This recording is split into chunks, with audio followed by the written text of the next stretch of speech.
Hello, everybody. Welcome to another research recap. My name is Lisa. I am a nutrition coach at Nutrition Coaching and Life.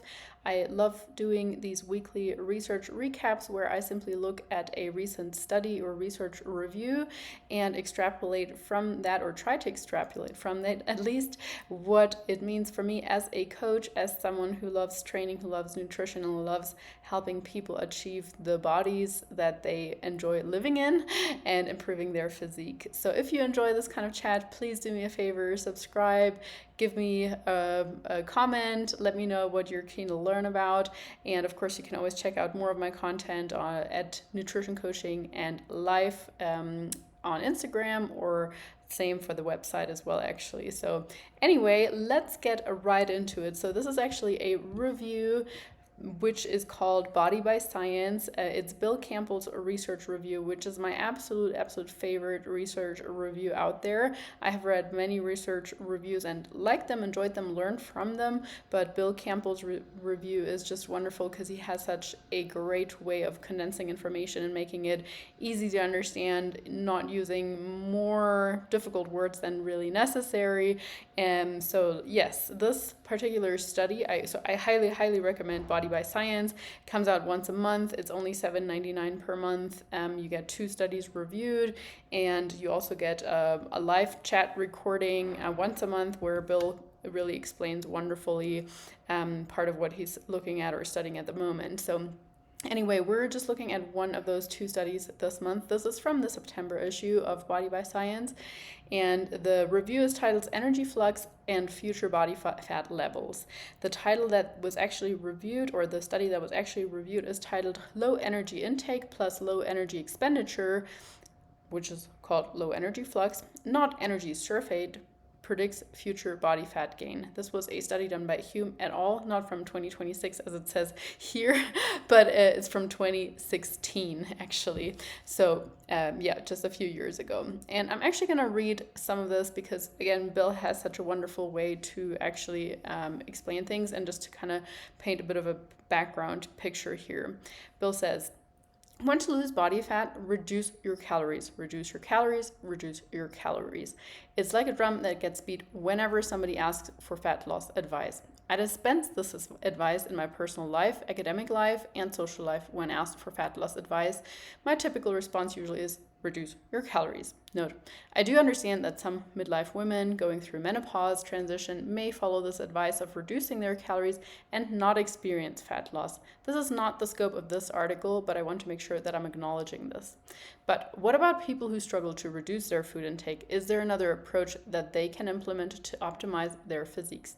If you think they can increase their physical activity levels, you are onto something. Energy flux, as it pertains to body composition, can be efficiently summarized as the coupling of energy intake and energy expenditure. Within this framework, we have 2 general energy flux classifications. We have a low flux state and a high flux state. Let's put these classifications into some practical examples. So when people consume relatively low calories, they typically don't have the energy to do a lot of additional exercise. This coupling of low calorie intake and low physical activity is known as low flux state. In contrast, someone who eats a lot of food and engages in high volumes of exercise and high levels of physical activity is in a high flux state. I want to frame this energy flux concept in the appropriate context. The appropriate context for energy flux and optimizing body composition is not to view it as a fat loss or dieting strategy, but as a weight maintenance lifestyle strategy. Very important here to distinguish between the 2. For example, suppose I need to lose 10 pounds or 4.5 kilos of body fat. In this case, I'm not going to approach this with an energy flux perspective, coupling low calories with low energy expenditure, or high calorie intakes with high volumes of exercise. Instead, I will create an energy deficit by actually reducing my calories and increasing my cardio and maintaining my resistance training program until I reach my body fat goals. Once I reach my desired body composition, the concept of energy flux now comes into focus as a way to maintain my desired physique. I really want to highlight this here because otherwise this whole article is not going to make any sense to you. So this whole article is about weight maintenance, but we understand that if we want to lose body fat, we need to be in a calorie deficit. To summarize, I don't use the concept of energy flux to attain my ideal physique. I use it as a lifestyle paradigm to maintain the physique I have worked hard to achieve. Let's say that someone has been dieting for a few months to lose excess body fat, and they're now at a point where they like their physique and want to maintain it. This person could attempt to maintain their improved body composition by eating fewer calories that they used to do, and couple this with a reduced amount of physical activity, a low flux state. However, for many people, this is not a sustainable plan. Within an environment characterized by high energy dense foods and a lack of need for movement, it may be particularly difficult for weight reduced individuals to maintain energy balance in a low flux state. While this example was hypothetical, let me give you a real life experience that I have encountered that demonstrate the advantages of a high energy flux for physique enhancement. About 10 years ago, two women came to my research lab as subjects to participate in a resting metabolic rate study I was conducting. These two women were friends and scheduled their appointments right after the other. What made an impression on me was their level of leanness. I'm not referring to stage lean where these women were getting ready to step on a bodybuilding stage. These women were not bodybuilders. Instead, they were very fit women in their late 40s, one woman, and mid 50s, other woman. I asked both of them at separate times what their lifestyle consisted of, and they both told me the same thing. They both consumed a lot of food, exercising a lot. Dieting or reducing their food intake was not something they thought about. They resistance trained most days of the week and did non-exercise training activities most days of the week as well, various forms of lifestyle cardio such as cycling, tennis, etc. These two women lived the epitome of a high flux state. I've seen this many times in men and women throughout my career. Those who eat a lot of food and couple it with high amounts of exercise, so a high energy flux, were some of the leanest people I have met. I've observed this in people of all ages. My experience observing this ranges from people in their 20s to their 50s. These people are not dieters because they lived in a high energy flux state. They essentially eliminated the need to go on and off the dieting treadmill. To reiterate, they ate a lot of food and moved a lot, exercising most days of the week that prioritized resistance training and included other conditioning and lifestyle activities. Really, really highlighting this. Lean, in his experience and Bill's experiences, lean people most of the time that maintain a lifestyle leanness, they move a lot and they eat a lot. We could just stop here, but we actually want to talk about the study as well. So in the research study I'm reviewing in this issue, researchers meticulously measured energy flux in a group of people and then used this information to determine how well energy flux predicted body fat levels a few years into the future. This study was unique in using energy flux as a predictive model for body composition. Does a current high energy flux state suggest that our body fat levels will be lower in the future?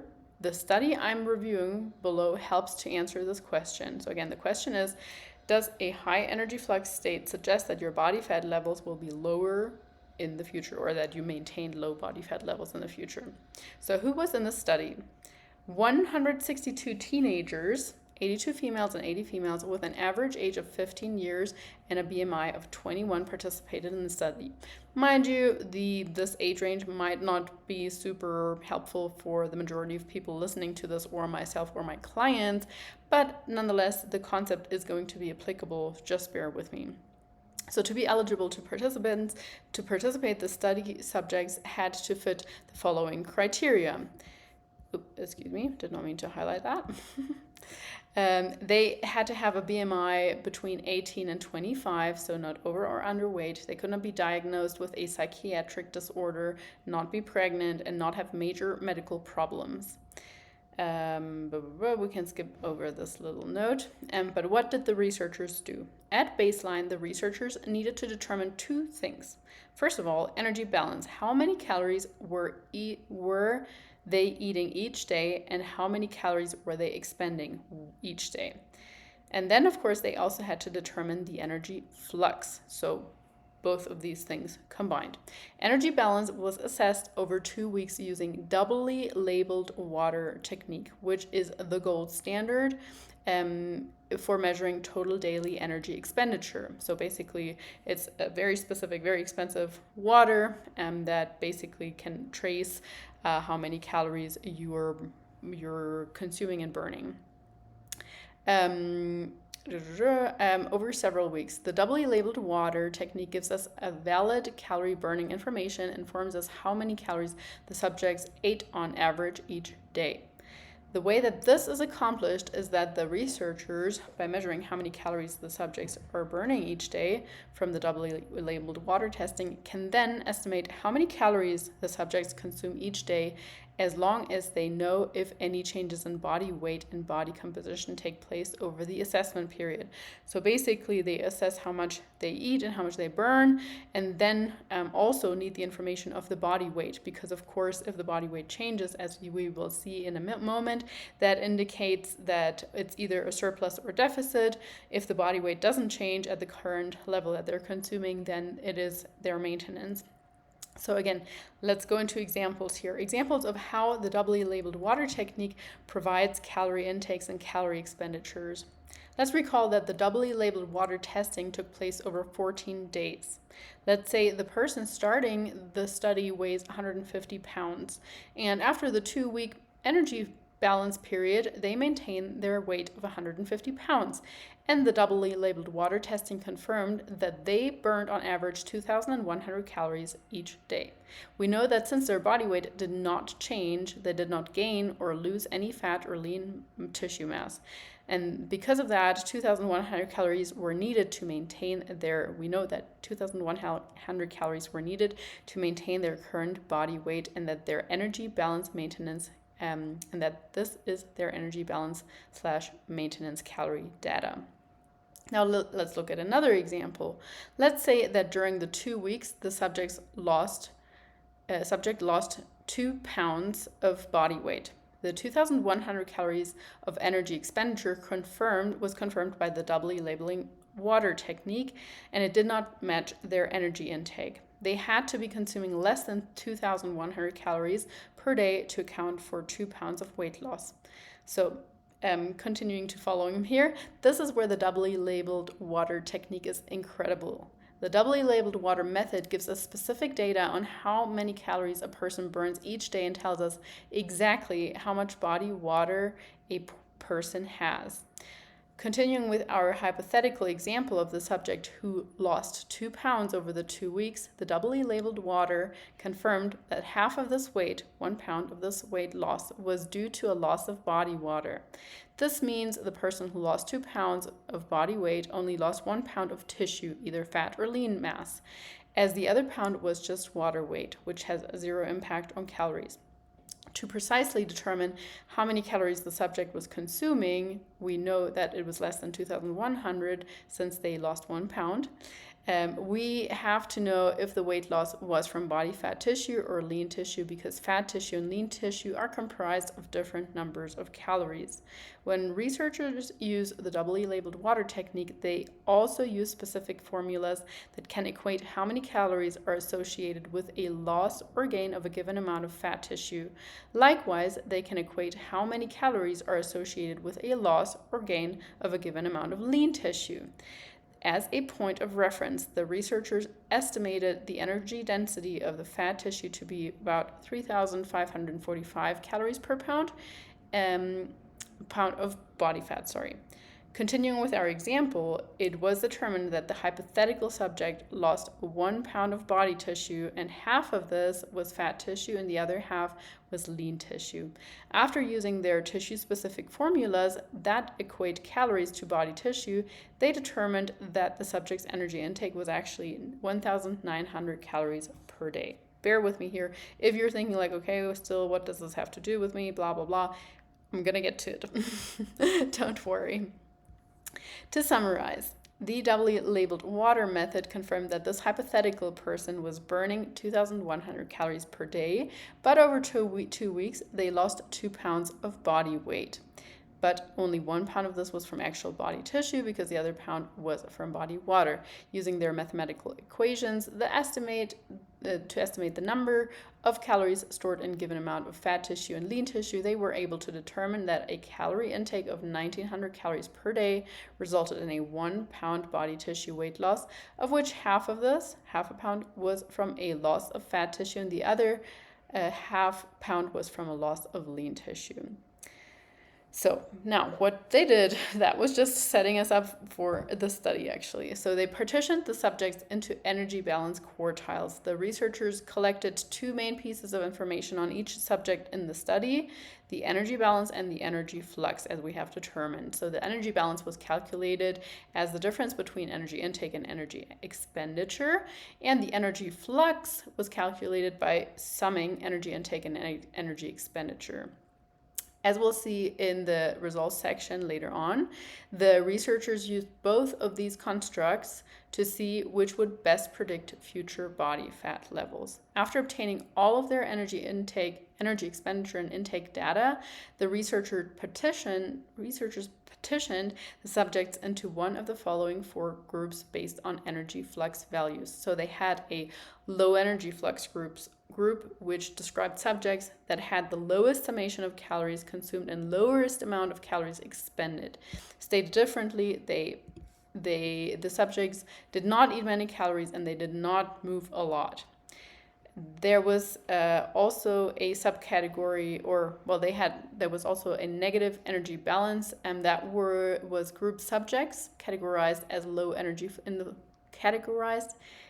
the low energy flux groups that also consumed fewer calories than they spent each day. They were therefore in a calorie deficit during the time of the energy balance data collection. The second group was a mid-energy flux group that described subjects with a moderate summation of calories consumed and expended. Stated differently, subjects categorized to this group consumed a moderate number of calories and matched this with a moderate physical activity or exercise level. This group of subjects was categorized into the mid-energy flux group, so an energy balance subgroup, and they consumed about the same number of calories as they were spending each day. Stated differently, they were in an energy balance or consuming maintenance calories. Now we have the third group, and that was a high energy flux group that described subjects who had the highest summation of calories consumed and calories expended. Stated differently, subjects categorized to this group consumed a lot of calories and matched this with high levels of physical activity exercise.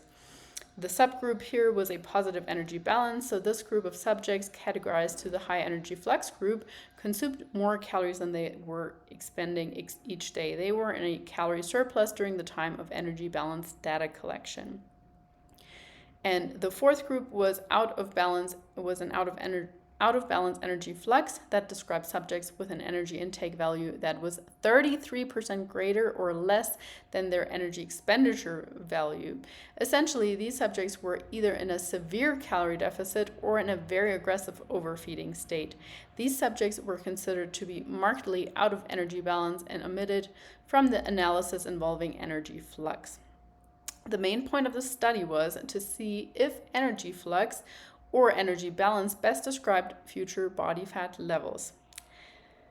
So, what physique-related outcome variables were measured?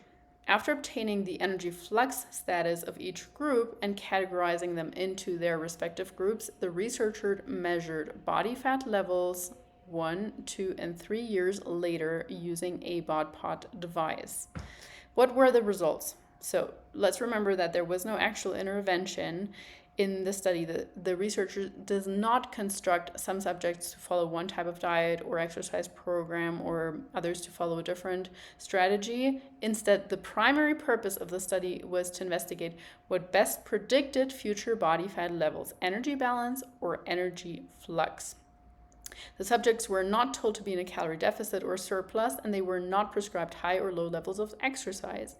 During the doubly labeled water data collection period, the subjects would just lived their lives as they normally would, and the researchers collected their data and divided all the subjects into approximately equal sized groups. So a low energy flux, negative energy balance, moderate energy flux, energy balance, and high energy flux, positive energy balance group, to see which state best predicts future body weight gain. So this is really, really interesting. I'm actually going to zoom into this because I want you to really see. Jesus, sorry about that. I want you to really see this graph here. Nope, not here. I'm gonna get it eventually. Here we are, right. Okay, so let's look at the small dotted line here, which is the low energy flux group. Year 1, year 2, year 3. Let's remember they have a very low energy intake. They don't eat a lot and they don't move a lot. So initially, actually, their body fat levels over the next couple of years go up, and then they plateau out a little bit. But, you know, they're still gaining weight over the course of 3 years here. Then we have a mid-energy flux group, which was the ones that sort of had moderate energy intake, moderate energy expenditure. They actually lost a little bit of weight within the first year, and then they increased their body fat percentage, and then sort of maintained from year 2 to 3. So, you know, not too bad. And then we have the high energy flux group, sorry. So that is the group where they eat a lot and they move a lot. And they actually continued to lower their body fat percentage over the course of the years. Let's listen to Bill, what he says that means for him. Zooming in a little bit more again. Yep, not that far. So he says, this data is super intriguing.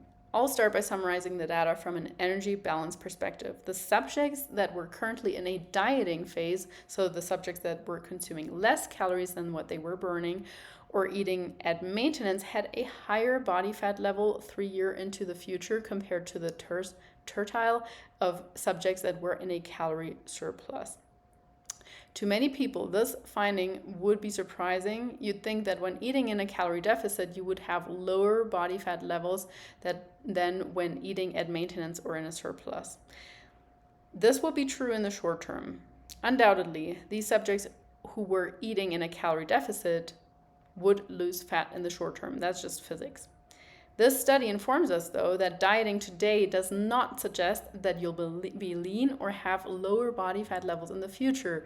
It says quite the opposite. The same is also true for subjects who were currently eating in a calorie surplus, the subjects consuming more calories than they were burning during the baseline data collection period. While we can assume that these subjects would gain body fat in the short term, this predictive study informs us that eating in a calorie surplus today does not suggest that you'll have greater body fat levels in the future. That makes sense. I mean, people can change. Just because you eat more today, it doesn't mean that you're going to eat the same amount in the future. But to summarize, the energy balance data from this study, the data indicating if subjects were eating in a calorie deficit at maintenance or in a surplus, was not predictive of future body fat levels. Here's what the authors stated about this in the discussion of the paper. Prospectively predict weight gain. A noteworthy finding to emerge from our data is that the energy balance did not prospectively predict weight gain in either sample, despite the fact that we used gold standard objective estimates of total energy intake and total energy expenditure, objectively measured body fat, and had power to detect clinically meaningful effects. To our knowledge, these null findings are novel because no prospective study with free living humans has tested whether energy balance, defined as habitual energy intake minus habitual energy expenditure, predicts body fat change over a multi-year follow-up. We know that energy balance does not predict future body fat levels now, but what was a better predictor of future body fat levels? Energy flux. So, interpreting the results. How did we interpret this data? First, we must admit that this was a correlation study, very important, which is not as good as a intervention-based research. The problem with many correlation type studies is that researchers can dig, prod, and torture the data enough to come up with just about any conclusion they want to, or so it seems. With this admission out of the way, what does this data from the study tell us? It informs us of the importance of an active lifestyle. Remember that energy flux is conceptualized by energy intake and energy expenditure. If you want the best chance of being lean in the future, the data from this study suggests that this is best accomplished by having high levels of energy intake and high levels of energy expenditure. While anecdotal, this data presented in the study confirms that what I have seen throughout my career, as I have assessed thousands of body composition tests in different subjects. I have learned that the leanest people, those with the lowest body fat values, tell me that they eat a lot of food and couple this with a lot of exercise, resistance training, and additional cardio and conditioning exercises. Let's look at a few more quotes from the authors of the study and then provide some commentary. The results are consistent with the thesis that homeostatic regulation of body weight is more effective than energy balance is sustained at high levels of energy intake and energy expenditure. What do the authors mean when they say homeostatic regulation of body weight? Have you ever heard of the concept called set point theory? The set point theory is related to homeostasis. The theory posits that the human body has a predetermined weight or fat mass set point range. Various compensatory physiological mechanisms maintain that set point and resist deviation from it. So let's put this set point theory into a practical example. A person with obesity has a body weight set point of 300 pounds. This person wants to lose excess body fat and reach a body weight of 200 pounds. The set point theory suggests that no matter what this person does to lose weight, their body will resist their efforts to lose this extra 100 pounds permanently. Sure, this individual can lose weight in the short term, and they may even reach their goal of 200 pounds for a time. However, their body weight set point is 300 pounds. The body's internal forces will constantly act against their efforts to maintain this new and lower body weight, and over time, they will regain the weight and return to their body weight set point. This is a horrible theory. But if we are honest, you and I have seen this in other people throughout our lives. We've personally observed someone with obesity be able to lose a significant amount of body weight and receive all the accolades and praise for their efforts. But within a few years, the same person has regained all of their weight back, and some in most cases. This occurrence supports the body weight set point. However, just because we have observed this in some people throughout our lives, it does not mean that the set point theory is factual. It is a theory, after all. We also must acknowledge all of the people that we know who were formerly obese and have lost significant amount of weight and have been successful in maintaining their weight loss. I've seen this many times as well. When this happens, this evidence does disprove this body weight set point. So returning to the author's quote, the results are consistent with the thesis that homeostatic regulation of body weight is more effective when energy balance is sustained at high levels of energy intake and energy expenditure. If you want to force the body to adopt a new body composition, one with a lower body fat percentage in the future, the best way to accomplish this is to eat more and to move more, so to have a high energy flux state. Let's look at one more quote by the researchers and then comment on it. Collectively, the results suggest that relatively low energy flux rather than a positive energy balance predicts future weight gain. What the authors of the study are saying is that if you want to have a future body composition that is lower in body fat than it is today, the worst thing you can do is to reduce your calories and to be sedentary. Unfortunately, that's exactly what most people do. They want to lose weight, and not only do they start by reducing their calories, but in many cases, they embrace a crash dieting approach where their calories are severely restricted for an extended period of time. They do not do any resistance training, and in many cases, they do not do any form of exercise whatsoever. Will this person lose body weight? Absolutely. Will this person be able to sustain their new body weight in the years ahead? Absolutely not. Here is Bill Campbell's dream, his utopia, not only for others but also for himself. The goal is for people who want to optimize their physiques to live in a place where dieting is not part of the landscape. We get to eat a variety of foods we enjoy and match our high food intakes with high levels of exercise, prioritizing resistance training and supplementing it with other forms of exercise we enjoy, such as power or explosive drills, running, HIIT training, cycling, sprinting, etc. If we can get to this place, we'll be living in a high energy flux state. This is where I want to be. I don't want to think about dieting. I want to enjoy foods. I want to eat and simultaneously take advantage of the healthy body that God has given me by moving it a lot. Go back and look at the body fat and energy flux figure again. Many people will look at the energy balance data and think that this is the most important data. It is for the short term. However, if the goal is a lifetime lean physique, we need to focus on the energy flux data, which forces us to appreciate that high levels of exercise coupled with consuming more calories will give us the physique we ultimately desire. I'm not demonizing dieting. My entire professional life is devoted to investigating the best dieting strategies for health and physique. However, dieting is a short-term process that enables us to achieve our body composition goals. Once we achieve this, I desire that we stop perpetual dieting and embrace a highly active lifestyle that prioritizes resistance training and other forms of movement we enjoy. Wow, what wonderful words. Bill Campbell, thank you so much for putting this into such a wonderful context and also just making it so easily digestible. I really want to highlight a few things because I believe many of the clients that come to us or many of the people that I have had the pleasure of working with, they are just caught in, I need to eat less, need to eat less, need to eat less. And then even if they reverse diet with us, or even if we get them to their goal weight, then they are terrified of increasing their food again. And what Bill is essentially saying here, if you want to predict a future lean body and keeping your body fat levels lean, you need to get back to eating a lot.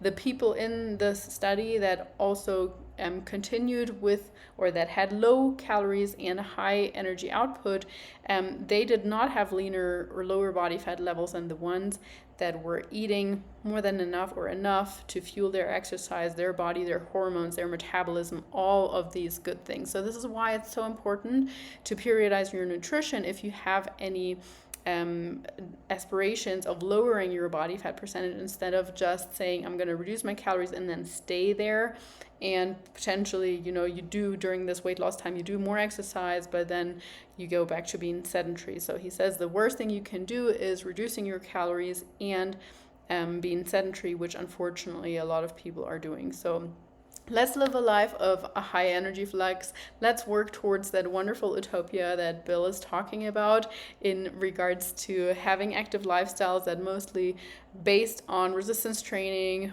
paired with other cardio that we enjoy, and then fueling our bodies as best as possible. If you're interested in lowering your body fat levels and learning more in hearing about periodization, first of all, check out all our podcasts. Second of all, feel free to contact me for a free strategy call. And third of all, I would love to help you through our coaching. So thank you so much for listening if you are still listening. And I hope you have a wonderful rest of your day.